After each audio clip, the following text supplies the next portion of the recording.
ഈ എന്തെന്നെ പറഞ്ഞിട്ടും കാര്യമില്ല. എന്നല്ലെങ്കിൽ ചെക്ക തന്നിനെ നന്നായി നോക്കില്ലേ, വൃദ്ധസദനം കൊണ്ട് ആക്കിയിട്ടൊന്നുമില്ലല്ലോ.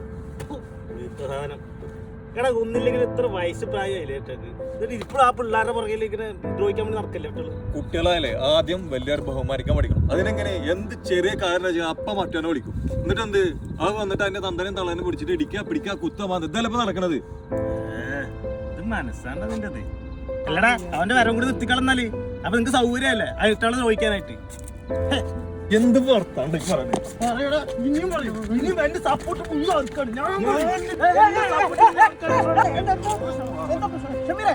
എന്താ പ്രശ്നം? രണ്ടാള് പോത്തുമതി വലുതായിട്ട് വീണ്ടും കണ്ടവരല്ലേ നമുക്ക്. അല്ല പിന്നെ കൊറേ കാലായി കൊറേ കാലായി ആ പേരട്ട തന്തയും തള്ളയും ആ കുട്ടികളെ ദ്രോഹിക്കാൻ തുടങ്ങിയിട്ട്. ആ തന്തനും തള്ളവിനെ എന്തോ ആക്കാലോ ചോദിക്കാൻ വേറെ ആൾക്കാരില്ലാത്തോണ്ട്. ആരുടെ കാര്യങ്ങൾ പറയണത്?